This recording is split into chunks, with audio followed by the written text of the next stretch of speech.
Behind every warrior is someone who showed them the way. That guidance can build character. She got jumped in the subway. I had to bring her here. Or create something much darker. In Teenage Mutant Ninja Turtles, Splinter and Shredder represent two opposing visions of family. A battle between two fathers. One who leads with love. All fathers care for their sons. And one who rules through fear. Wise men said forgiveness is divine, but never pay full price for late pizza.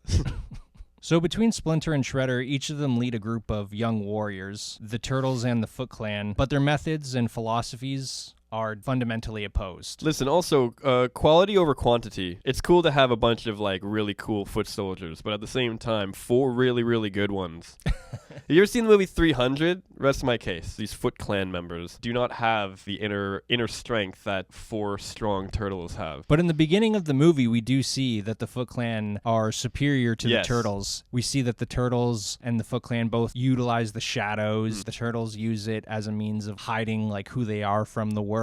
Like Splinter using it to protect his children from the world that might reject them. While also protecting it. Yeah. Yeesh. But then the Shredder uses it to accomplish his own means, right? His personal gain. It's kind of like symbolic too. He like indoctrinates these children into the shadow realm, if you will. Yeah. To use it for like stealth and like ninja prowess, but also like sort of corrupting them as well, right? Absolutely. It gives them a sense of confidence that's dangerous. So Shredder is the imposter father. He offers the children the illusion of belonging, right? He convinces the children that they've been rejected by the world, and he offers them some structure, freedom, and a sense of family, right? This is your family. I am your father.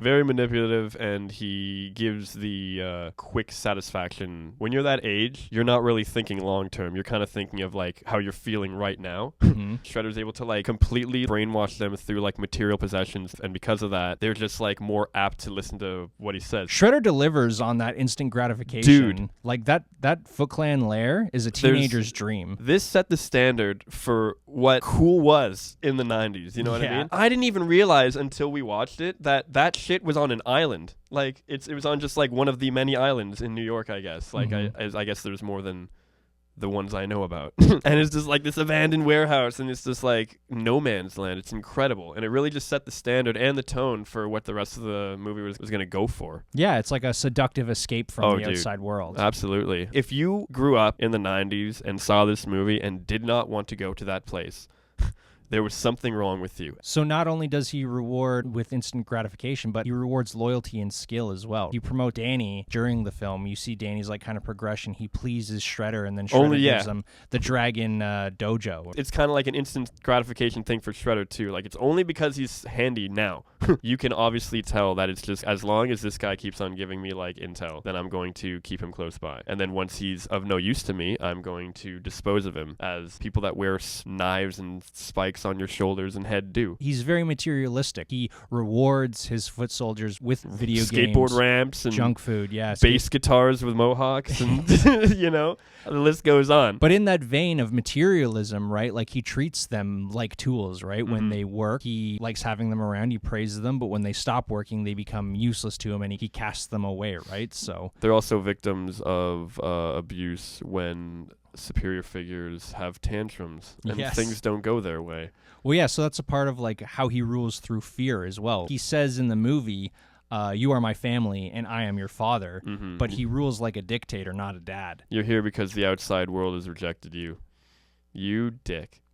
Yeah, he is feared and not necessarily loved. When you first see like the shadow of him coming through while being intimidating and while being horrifying, shows like a promotion of a new Foot Clan soldier. He's like, money can't buy the amount of like honor you have like earned tonight. That's a very good point. He uses like his favor as a reward for them, right? It's just like, I will give you all this, and if you do well, you will please me, right?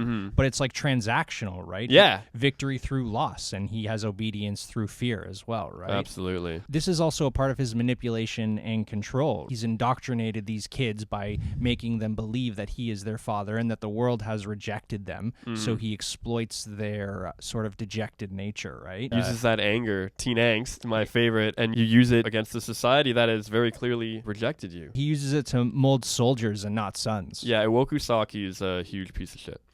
Huge dick. The movie juxtaposes Shredder with Splinter, who is the true father of the movie, right? The real father, man. We see throughout the movie is Shredder controls everything about the foot, and what Splinter does differently with the Turtles is he guides them through empowering themselves. The first time we see Splinter talk to Raph in the movie, so Raph plays this sort of like very tortured soul, this kind of like turtle who's struggling to find his place, and he has a lot of like anger that he's struggling to control with, right? And Splinter says to him, I've tried to help you control your anger in a constructive way, but I'm not always going to be here. Yeah. So you have to learn how to do that yourself, right? He's empowering Raph. He's saying, like, you can do this, right? This is so sad because, like, in every iteration of the Teenage Mutant Ninja Turtles, Raphael is always depicted as, like, the angsty one, like, just the difficult one. I always had, like, a theory on that, and I always assumed it was because, and I could be wrong, and you might cut this, but I always assumed it was because Raphael was technically the oldest, and because Raphael was the oldest, he was always envious of Leonardo, who was the second oldest, of being the leader. And then that's why Donatello, my favorite, is always hanging out with Michelangelo, because they just don't want to have anything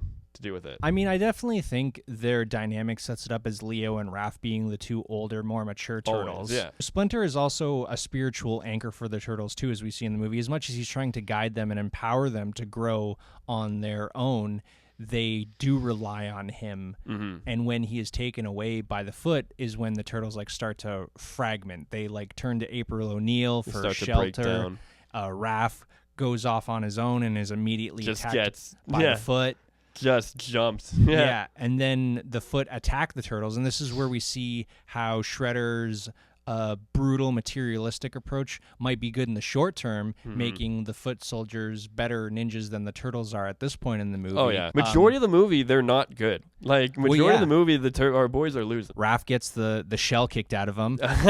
You dirty dog. And the turtles have to retreat with the help of another mentor played by Casey Jones, right? I mean, I never saw him as, like, a mentor. I always saw him as, like, kind of like just, like, as an equal that they pal it around with Casey Jones a lot. When it comes to like Splinter, there's always just like that like edge to it. I think what Casey Jones offers is not like the astute, mature mentor that like Splinter offers. He's kind of like the cool uncle that comes over. Yeah. He gets down to their level. He's like an older character, but he wears a hockey mask and plays with like all these like sports tools and is ready to get down and dirty and fight with them, right? But like Splinter's love and peace and inner harmony is in contrast to Shredder's materialism, trying to get them to be more spiritual. As we see later in the movie, they have the campfire scene and they connect with Splinter in this spiritual way. Splinter says to him, like, my final words are that remember that I love you.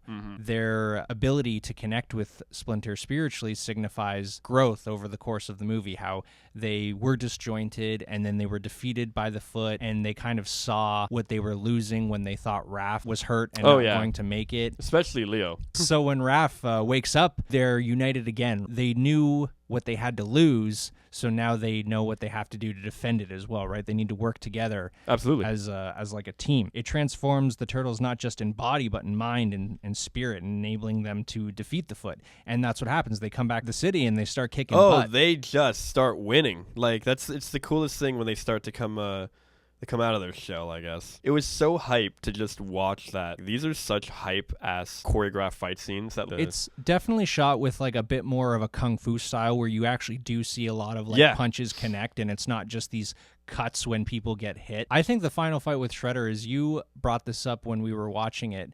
So they're fighting Shredder and they're having a really hard time. So when he gets the upper hand on Leo and tells the other turtles to throw away their weapons, he like laughs at them, right? Yeah. He was just like, you could have overpowered me with the loss of but one. Yeah. But now you're all going to die. And it really kind of speaks to Shredder really maintains like victory at all costs, but the turtles with their love and unity are just like, no, if we can't do it together, then we win together and we fail together. Yeah. And it took me up until us watching it to like fully understand like what that meant. I was also, when I was a kid, I was just like, why are they attacking him one at a time, you know? And I was just like, because that's honorable. It's an honorable thing to, if all four turtles attacked Shredder, I don't think Shredder, I don't care how tough Shredder is. It's just like a contrast of everything that Shredder believes and everything that Splinter believes coming together in one very wet rooftop.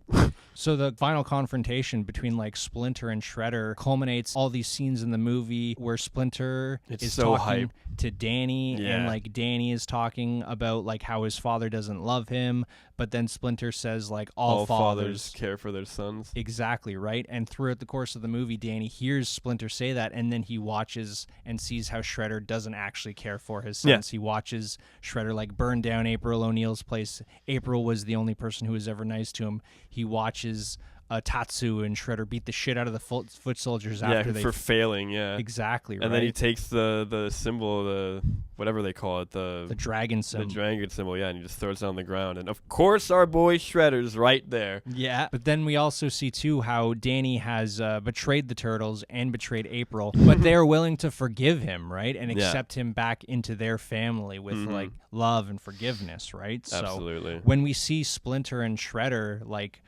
fight at the very end, we see Shredder really going after Splinter, and Splinter like just gives him like one quick counter and then flips him over the edge. And the only reason Shredder even falls into the garbage can and gets killed is because he tries to swipe him. He tries to swipe Splinter, and Splinter has to let go of the nunchucks to save his life, right? Yeah. So Shredder inadvertently kills himself, right? It's just the best way for a villain to lose. It's like really interesting to see how like this cliche catty but it works, man. Movie. There's like an underlying heart that really drives this movie that definitely doesn't transfer to the next two movies, unfortunately. No, but that's also because the first movie was like accidentally too dark. Me and you have said how we have more familiarity with the second one. I actually watched the first one the least, but same. Growing up, it's very clear that the first one is like the best one. I think that's indicative too, right? Because like as kids, you're more drawn to the sort of flashier, pulpier versions. Toka and Razor and the Vanilla Ice, baby. So it kind of shows how the first movie really tries to tell the story of like growth and maturity and comparing the two father figures of Splinter and Shredder, and how it starts in the beginning of the movie. You see Shredder present himself as the father figure, being present there with the foot, and how he takes away Splinter from the Turtles. So Splinter is absent for the first half of the movie, but over the course of the movie, it's revealed how Shredder is the imposter and how Splinter is the true father. Splinter's like, I wanted to be kidnapped. It was good for my boys. They had to learn how to do it themselves. So you kidnapping me actually helped me, you dummy. And I got to completely turn Danny, your boy, your spy, on you.